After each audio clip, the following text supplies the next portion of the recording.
Hi అండి, welcome to ప్రకృతి. ఈరోజు వీడియో స్పెషల్ అనంత పద్మనాభ స్వామి గుడికి వెళ్తున్నామండి. పద్మనాభం అనే విలేజ్లో కొండపైన చాలా ఎత్తులో స్వామివారు స్వయంగా వెలిసినటువంటి గుడికి వెళ్తున్నాము. ఇక్కడ స్వామివారు శిల రూపంలో దర్శనమిస్తారు, మనకి విగ్రహం కాకుండా శిల రూపంలో దర్శనమిస్తారు. ఇప్పుడు ఆ స్వామివారి దగ్గరికి వెళ్తున్నామండి దర్శనానికి. ఏకాదశి రోజు వెళ్ళాము మేము ఈ గుడికి. అసలు ఎంత బాగుందంటేనండి, గుడి చాలా పురాతనమైన గుడి, చాలా చరిత్ర కలిగినటువంటి గుడి. ఎలా వెళ్ళాలో ఇప్పుడు చూద్దాము. వైజాగ్ టు శ్రీకాకుళం వెళ్ళే హైవే అండి. వైజాగ్ నుంచి వచ్చే వాళ్ళకైతే లెఫ్ట్ సైడ్ వెళ్ళాలి, మహారాజుపేట అనే విలేజ్ దగ్గర నుంచి. శ్రీకాకుళం నుంచి వచ్చిన వాళ్ళైతే రైట్ సైడ్ వెళ్ళాలండి. వాళ్ళకి రైట్ సైడ్ వెళ్తే మహారాజుపేట అనే ఊర్లో నుంచి లోపలికి వెళ్ళాలి.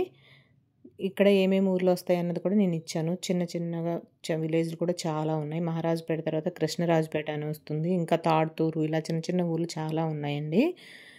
మనం వెళ్తుంటే ట్రాఫిక్ కూడా పెద్దగా ఉండదండి. అసలు మేము ఏకాదశి రోజు వెళ్ళాము, అయినా సరే ట్రాఫిక్ కూడా అసలు ఏమీ లేదు, చాలా ప్రశాంతంగా ఉంది. వెళ్తుంటే చక్కగా అటువైపు ఇటువైపు అన్ని చెట్లు, చాలా బాగుందండి. రోడ్డు కూడా వ్యూ చూడడానికి. ఇదిగోండి, ఇది రేవిడి పద్మనాభం అని అంటారండి. కానీ రేవిడి వేరు, పద్మనాభం వేరు. రేవిడి దాటిన తర్వాత కుర్రపల్లి వస్తుంది. కుర్రపల్లిలో రామలింగేశ్వర స్వామి ఆలయం ఉంది.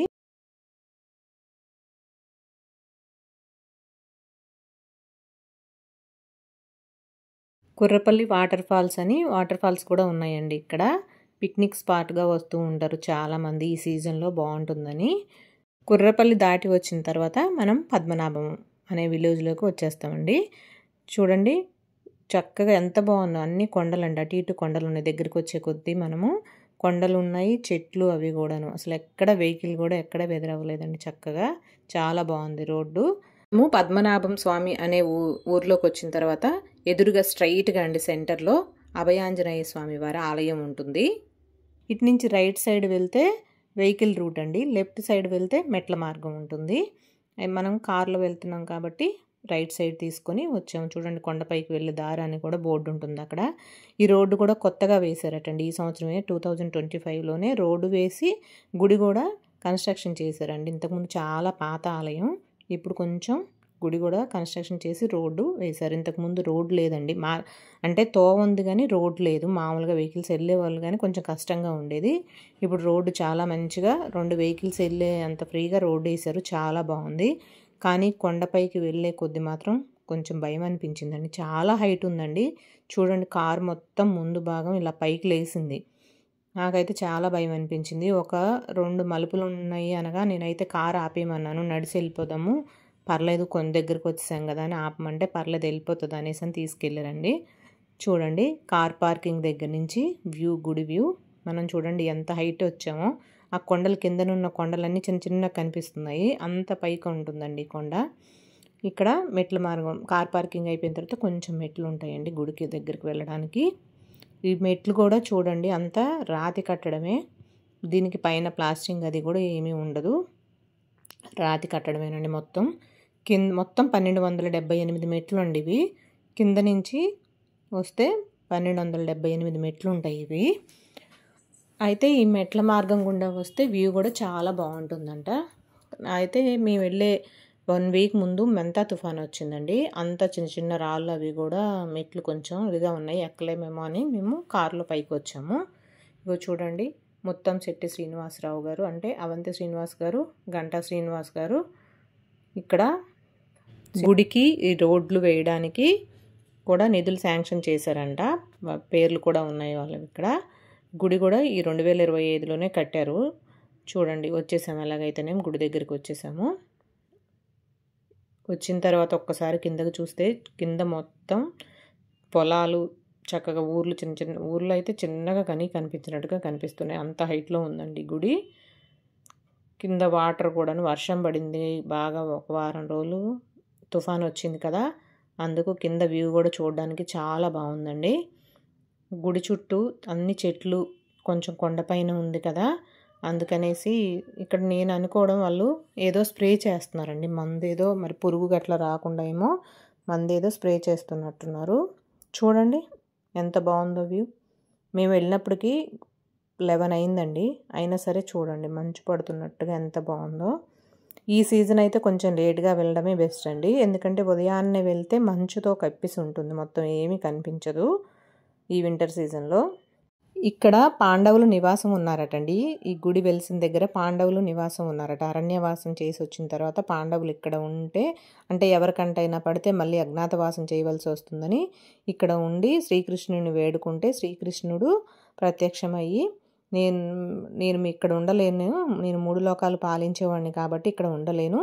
నా శరీర భాగాలైన నామము, శంకు, చక్రము, లక్ష్మీదేవి అలాగే అనంతుడు అని స్వామివారికి చాలా ప్రీతికరమైన వాడు, ఇక్కడ వదిలి వెళ్తాను, మీరు సేవించుకోండి అని చెప్పి స్వామివారు అవి ఇక్కడ వదిలి వెళ్ళడం వల్ల, అందుకేనండి లోపల శిలారూపంలో ఉన్న స్వామివారికి మధ్యలో నామము, శంఖము, చక్రము, కిందన కనిపించకుండా పర్టికులర్గా చూస్తే లక్ష్మీదేవి అమ్మవారి రూపు కనిపిస్తుందటండి. అమ్మవారు అనంతుడు ఉంటారు లోపల గర్భగుడిలోను. బయటకు వచ్చిన తర్వాత విష్ణుమూర్తి విగ్రహం ఉంటుందండి. చూడండి ఇలా గుడి చుట్టూ తిరిగి వచ్చిన తర్వాత ఇక్కడ ధ్వజస్తంభం దగ్గర దీపారాధన చేసుకొని కొబ్బరికాయ అది బయటనే కొట్టుకోవాలండి. 20 రూపాయల టికెట్ మనం లోపలికి వెళ్ళడానికి. టికెట్ తీసుకుని లోపలికి వెళ్తే, ఏకాదశి కదా కొంచెం జనం ఉన్నారండి, మామూలు అప్పుడైతే పెద్దగా ఉండరు, చిన్న క్యూ ఉంది. అయితే నేను అక్కడ ఉన్న బాబుని అడిగాను, నేను ఇలా వీడియో తీసుకుంటాను అంటే, ఈరోజు ఏకాదశి కదా అక్క కొంచెం ఎక్కువ జనం వస్తారు, ఒక్క నిమిషం తీసుకొని వచ్చేయండి, నేను నా దగ్గర పిక్ ఉన్నాయి పెడతాను మీకు అనేసి అన్నానండి. చూడండి స్వామివారు నామము, శంకు, చక్రము, కింద ఇలా అలంకరణ చేసినప్పుడు పెద్దగా కనిపించదు, కానీ మామూలు అప్పుడు వెళ్ళి మనం బాగా చూస్తే, పర్టికులర్గా చూస్తే లక్ష్మీదేవి అమ్మవారి రూపు కనిపిస్తుందటండి. చూడండి ఏ అలంకరణ లేనప్పుడు మామూలు అప్పుడు రోజువారీగా చేసే పూజలప్పుడు ఇలా ఉంటుందండి. శిలా అలంకరణ చేస్తే మనకు పెద్దగా కనిపించదు, అంతా బాగా అలంకరణ చేస్తారు. చూడండి పిక్ ఆ బాబు పెట్టాడండి నాకు. ఇలా శిలారూపంలో ఉంటుంది. స్వామివారిని దర్శనం చేసుకొని బయటకు వచ్చిన తర్వాత ఇక చూడండి ఇక్కడ విష్ణుమూర్తి విగ్రహం ఉంటుంది, చిన్న విగ్రహం కానీ చాలా బాగుందండి, ఎంత బాగుందో. దర్శనం చేసుకొని బయటకు వచ్చేసాము. బయటకు వచ్చిన తర్వాత ఒకసారి మళ్ళీ గుడి చుట్టూ తిరిగి మొత్తం వ్యూ అంతా ఎలా ఉందా చూద్దామని వెళ్ళామండి. ఈ గుడికి 600 సంవత్సరాల చరిత్ర ఉందంటండి. ఇక్కడ విజయనగరం రాజులు పూసపాటి వంశస్థులుకి స్వయంగా స్వామివారి కల్లో కనపడి చెప్పారటండి, ఇక్కడ వెలిసాను అనేసి అని, అందుకే ఇక్కడ గుడి కట్టించారు, ఇది వాళ్ళే కట్టించారు అనేసి అని చెప్పుకుంటారు.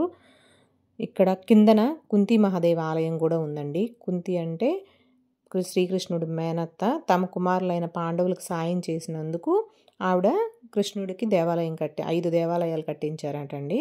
ఆ 5లో కిందన కొండ కిందన ఒక దేవాలయం ఉంటుంది. ఆ దేవాలయం కూడా చాలా బాగుంటుందండి, చాలా పురాతనమైనది. ఈ పెద్దది కూడా, చాలా పెద్ద గుడి అది. చూడండి మనం గుడి దగ్గర నుంచి వ్యూ చూస్తే ఎలా ఉందో చూడండి. మొత్తం పొలాలు, కిందనున్న ఊర్లన్నీ క్లియర్గా కనపడతాయండి మనకి. చూడండి మధ్యాహ్నం మేము వెళ్ళి దర్శనం అది అయిపోయేసరికి 11 అయింది. చక్కగా సూర్యుడు గుడి పైకి వచ్చేసాడు. వ్యూ చూడండి ఎంత బాగుందో. అయితే ఇక్కడికి వెహికల్స్ మాత్రం కొంచెం కండిషన్ బాగున్న వెహికల్సే తీసుకొని రండి, ఎందుకంటే చాలా హైట్ ఉందండి. పాత వెహికల్స్ అవైతే రావడం కొంచెం కష్టం అవుతుంది, ఇబ్బంది పడకూడదు కాబట్టి చెప్తున్నాను. బండి కండిషన్ బాగున్నాయే రండి. ఆటోలు కూడా ఎక్కువ నాకు తెలిసి 1, 2 ఉన్నాయండి ఇక్కడ. చాలా హైట్ అండి. చూడండి కిందనున్న కొండలు మనకి ఎలా కనిపిస్తున్నాయో, అంటే ఈ కొండ అంత పైన ఉందండి,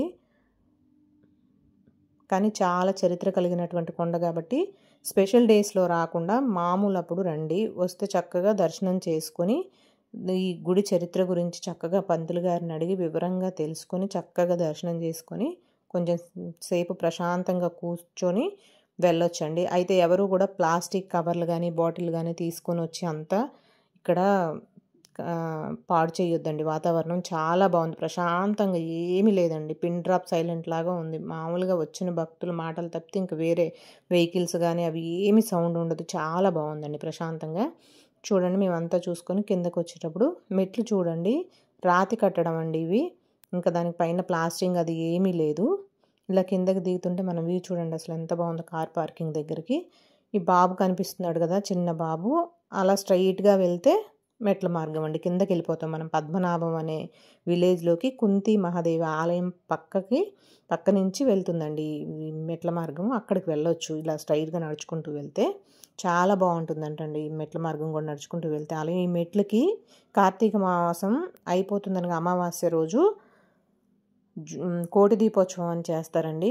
ఈ 1278 మెట్లకి భక్తులు చక్కగా పసుపు కుంకుమలు రాసి దీపాలు వెలిగిస్తారండి. చాలా కొండపైన ఎత్తులో ఉంది కదా! ఇక్కడ చుట్టూ ఉన్న గ్రామాలన్నిటికీ కూడాను ఆ మెట్ల మీద వెలుగుతున్న వెలుగనేది చాలా దూరం వరకు కూడా కనిపిస్తుందటండి. 4 జిల్లాల నుంచి వస్తారటండి. శ్రీకాకుళము, విజయనగరం, విశాఖపట్నం, ఒరిస్సా నుంచి కూడా ఇక్కడికి భక్తులు 7, 8 లక్షల మంది వస్తారటండి అమావాస్య రోజు మాత్రం. చాలా ఎక్కువ మంది. సేఫ్‌గా రండి, సేఫ్‌గా వెళ్ళండి. దేవుడి దగ్గరికే వెళ్తున్నాం కదా! దేవుడే చూసుకుంటాడు అనేసని రావద్దండి. మనం ఈ మధ్య ప్రమాదాలు బాగా జరుగుతున్నాయి. గుళ్ళకి వెళ్ళి తొక్కిసలాటలు అవ్వడము అవి చూస్తున్నాం మనము. అందుకే కొంచెం జాగ్రత్త. స్పెషల్ డేస్‌లో అనే కాకుండా మామూలప్పుడైనా వచ్చి స్వామివారిని దర్శనం చేసుకొని వెళ్ళండి.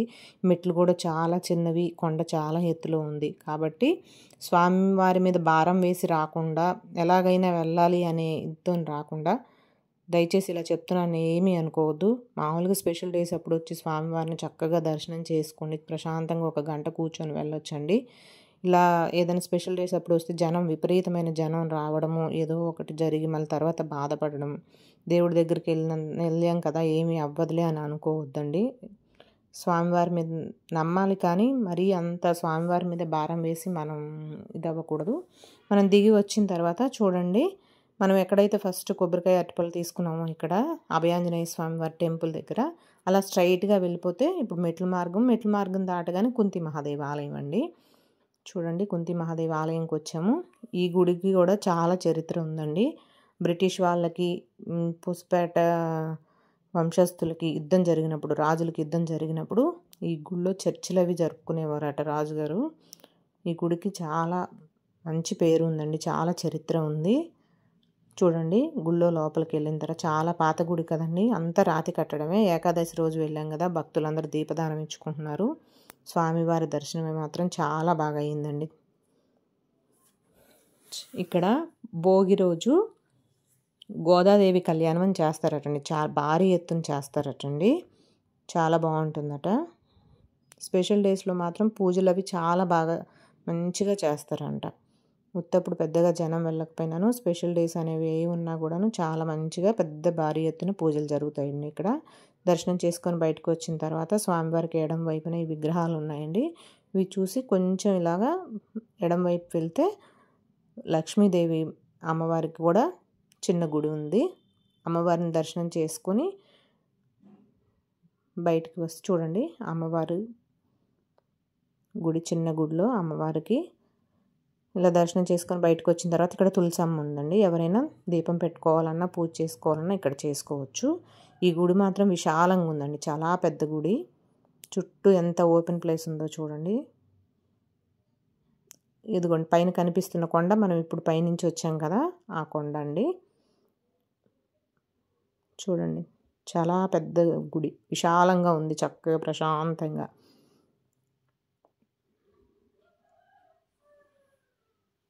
అయితే తెలిసిన వాళ్ళు ముందు ఇక్కడికి వచ్చి ఇక్కడ దర్శనం చేసుకొని అప్పుడు పైకి వెళ్తారటండి. మాకు తెలియదు, మేము డైరెక్ట్గా పైన కొండ మీదకి వెళ్ళాము. ఇదే ఫస్ట్ టైం కాబట్టి రావడం. కొండ మీద దర్శనం చేసుకొని అప్పుడు కిందకు వచ్చామండి. నాకు మాత్రం చాలా బాగా అనిపించిందండి. ఇంత చరిత్ర కలిగిన గుడికి మనం ఇన్ని రోజులు ఇంత దగ్గరుండి కూడా రాలేదా అనిపించిందండి. చాలా బాగుంది గుడి, ప్రశాంతంగా ఉందండి. మెయిన్ ఏం రద్దీ లేకుండా చాలా బాగుంది. చూడండి కొండ కనిపిస్తుంది కదా. ఇలా దర్శనం చేసుకున్న తర్వాత బయటకు వచ్చేసామండి. గుడి మొత్తం చూసుకొని బయటకు వచ్చాము. బయటకు వచ్చిన తర్వాత మనం కొంచెం పక్కకు చూస్తే మనకి మెట్ల మార్గం కనిపిస్తుందండి. చిన్న తోవలాగా మెట్ల మార్గం కనిపిస్తుంది. పైన కొండ కిందన దేవాలయం. ఇలా చిన్నది పక్కకు చూస్తే మనకి మెట్ల మార్గం కనిపిస్తుంది. చూడండి అక్కడ పైన గీతలా కనిపిస్తుంది కదా, అది స్ట్రైట్గా కొంచెం ముందుకు వస్తుంది. ఈ గుడి దాటి 2 అడుగులు ముందుకెళ్ళగానే వస్తుంది. అవి చూడండి అది మెట్ల మార్గం పైకి వెళ్ళడానికి. గుడి ముందు నుంచి చూస్తేనే కనిపిస్తుంది ఇది. చూడండి. ఓకేనండి. ఈ వీడియో కనుక మీకు నచ్చినట్టయితే లైక్ చేయండి, షేర్ చేయండి, సబ్స్క్రైబ్ చేసుకోండి. అందరికీ శివకేశవుల ఆశీస్సులు ఉండాలని మనస్ఫూర్తిగా కోరుకుంటున్నాను. బాయ్ అండి.